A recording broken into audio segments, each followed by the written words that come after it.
Today we're trying to crack the code on a very specific kind of success. Yeah, we're talking about high-impact leadership, the kind that really demands transformation. Exactly. This isn't about small incremental changes. We're looking at what it takes to fundamentally shake things up, whether that's, leading a youth movement in a country or pioneering a whole new scientific field. It's really about earning the right to be a game changer. And for this, we've pulled insights from two incredibly ambitious leadership tracks. Right. So on one hand, we have the values-driven civic change-making model from the Obama Foundation Leaders Program. And on the other, something very different. The world of high-stakes research funding. We're looking at the UKRI Future Leaders Fellowships or the FLF. So our mission today is to kind of peel back the institutional layers and get to the core principles. What does it actually take to pitch the biggest idea of all yourself, your own potential, and get that massive investment to make it real?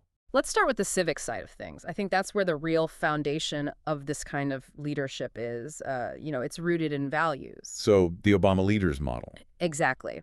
Let's look at the 2022 cohort and a really powerful example. A man named Gift Astalos Sitsiva. Gift Sitsiva. He's a political scientist, and he's the Youth Secretary General for the MDC Alliance in Zimbabwe.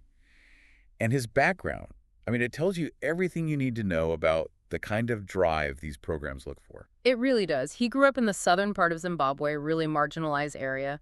His mother was a housemaid, and his father was a gardener. So his path was not easy. Not at all. It was a climb. He actually worked at a grinding mill just to get the money for his education. He talks about winning the Joshua Nkomo Scholarship as his gateway, his literal escape route into what was possible. But the lesson he took from the Obama program was that all that possibility, it has to be in service of other people. Yes. And that's fascinating, isn't it? He's in this high-stakes, intense political world, but the core lesson he highlights is almost, anti-political in a way. He calls it servant leadership. Servant leadership. Absolutely. He said the most essential lesson was about serving, about deliberately putting the collective first, not the self. The whole philosophy is that if you see yourself as a leader, you have to realize the real goal is to change the lives of ordinary people. But I do wonder, how do you square that with ambition? If you're trying to gain influence and power, can you really, truly put the collective first all the time? Well, that's the tension, right? But it's not about getting rid of ambition. It's about redefining what it's for. For the foundation, they want leaders whose ambition is just completely tied to getting ethical results for the public good. Okay, so you can see that in his campaigns. You really can. He didn't just talk about change. He launched the hashtag 1,000,000 votes campaign. The goal was to mobilize that exact number of young people to register and vote. That's a very specific, measurable target. It's about empowering others. Precisely. And his other big movement, hashtag Zimbabwelos Matter, that's all about fundamental social and economic justice. So the goal is transformative, but the method, the mechanism, is service. What really stands out to me here is how this individual drive gets amplified by the network the foundation has built.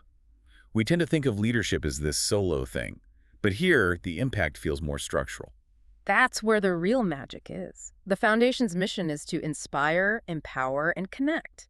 And they were smart about it. They set up these regional cohorts, Africa, Asia-Pacific, Europe, the U.S., and they've now connected over 1,500 active alumni around the world. Wow, 1,500. That's a critical mass for change, especially if they all share that same core philosophy. It is, and you see the results. They don't just, put people in a room together. They have these communities of practice. And we saw this incredible story where an alumnus connected with a German climate activist and her friend from Uganda through the climate group. An international connection like that sounds powerful. What did they actually do? Well, this collaboration led to a massive, successful environmental campaign.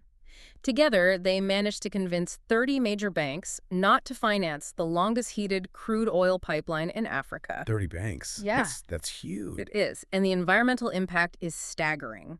That one act, which was made possible by this network, is estimated to have prevented 500 million tons of CO2 from being released. That is systems-level impact. So that's our first pillar then. Yeah. Leadership built on deeply rooted values and service. Right. Now let's pivot to the other side of this coin. The fiercely competitive world of research where the currency is intellectual ambition. Let's talk about the UKRI Future Leaders Fellowships. The FLF. For anyone who doesn't know, this is one of the most prestigious grants in the UK. We're talking years of funding for really ambitious blue sky research. Exactly. And the single most important piece of advice here is something that really echoes what we've been saying. You are pitching yourself, not just a project. So it's about your potential as a leader. Yes. They're not looking for the finished product. The fellowship is the thing that's supposed to get you there. It's an investment in a future leader, not a reward for someone who's already established. Okay, but what does that ambition actually look like in a research proposal? What makes an FLF project different from just a standard grant? It has to be radical, visionary. The scale needs to justify 4 to 7 years of funding. If you could do it in 3 years with a normal grant, it's not big enough. They're looking for transformation, which usually means it's highly interdisciplinary. I love this piece of advice that you hear from successful fellows. They say, if you know exactly what you will do month to month in year 3 for your FLF, you're not thinking big enough. That quote is perfect. It captures the mindset completely. If your whole project is planned out to the last detail, it means it's probably too safe, too low risk. They want to see some ambitious uncertainty. Right. They want to know you're tackling a problem so big that your plan for year 5 might totally change based on what you find in year 2. That's the definition of high risk, high reward research. Which must make the application process itself just incredibly intense. I've heard people are advised to treat writing it like a full-time job for, 6 weeks? The rigor is extreme, yeah. You're up against the top academics in the world. The mantra is simple, but it's so demanding. Think, write, review, repeat. And you have to go through that cycle maybe 2 or 3 times with reviewers from outside your field. That does raise a really important question about, feasibility and access. If it takes 6 weeks of full-time work, isn't that a bit of a privileged expectation? What about researchers with heavy teaching loads or family commitments? That's a very valid point, and it is a tension in these top-tier schemes. I think the core lesson, though, is that the quality of the thinking and the communication just has to be exceptional no matter when you find the time to do it. And that brings us to communication. Yeah. How do you explain a really complex scientific vision to a panel that might have generalists on it? You have to kill the jargon. It's just non-negotiable. 2 successful fellows, Adrian Healy and Clara Mano, put it perfectly. They actually quoted Einstein. If you can't explain it simply, you don't understand it well enough. That's the one. If you can't explain your breakthrough to someone outside your field, you haven't mastered it yourself. So that advice to explain your project to your friend's granny taxi driver, it's not just a cute saying. It's actual strategic advice. It is. It forces you to focus on the why and the impact, not just the how. Okay, so we have our 2 pillars. Deeply rooted values on one side and radical ambition on the other. How do we bring these 2 worlds together? What's the common ground? The absolute core is the investment in individual transformation. In both the Obama program and the FLF application, you have to present a clear, detailed, well-resourced training and development plan for yourself. So you have to show that you have specific gaps in your skill set and that this opportunity is the only way you can fill them. You're not just asking for money, you're asking for resources to become the leader that your field needs. Precisely. And that plan can cover anything from hard skills like financial management or learning how to manage a research team, a team of PDRAs, to something like adopting a whole new academic method, like ethnomethodology, to see your data in a new way. And this whole journey just requires so much internal strength. The resilience needed for this is immense. You see it in the stories. I mean, take Anya Skotova.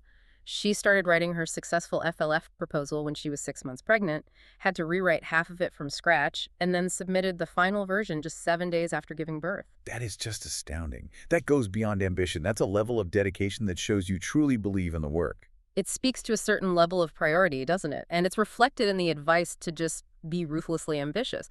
Brooke Simmons, another fellow, said you have to shoot your shot. Go for the most important project, not just the safest or most fundable one. But how do you balance that kind of radical thinking with, being realistic? Mhm. You can't just pitch science fiction. And that's where the smart planning comes in. Allison Garden gave this great advice for early career researchers, ECRs, who don't have much experience managing people. Right. She said, be strategic. If you've never supervised a large team, maybe pitching a project with just 1 postdoctoral researcher looks a lot more feasible than pitching 3, even if 3 seems ideal. It shows you know your limits. So the final common denominator has to be the personal internal engine that keeps all of this going. Absolutely. We're back to the human element. Gif Sitsiva said it himself. Good mental health is crucial for coping with the stress. It leads to resilience, productivity, creativity. Whether you're in a political fight or a 6-week writing marathon, that mental foundation is everything. Well, You can't pour from an empty cup. so for you, the aspiring leader listening to this, it seems like success boils down to this powerful combination: radical ambition, a vision that can truly transform a field, and deeply held values, a real commitment to service and ethical practice. It's the synthesis of the big idea and the good purpose. Gif Sitsiva fought for his education, and he has this conviction that fueled him. He said, education is power. Once you have earned it, it can't be taken away from you. That's the beauty of ideas. That power of ideas, of planning, is so vital. But the truth is, even the most perfect plan is just the start. I was reading about Joseph Lindley, who won one of these fellowships. He had his whole 4-year plan mapped out, and then he realized his meticulous schedule did not take account of any global pandemics. And that is the true test, isn't it? He had the perfect proposal, and then COVID-19 hit, and he had to delay and completely refigure the entire project. The real measure of a leader isn't just the brilliance of the pitch, it's the perseverance, the flexibility you show when the world just throws your plan out the window. The journey to impact never really ends. It just requires endless refiguring. Thank you for diving deep with us today.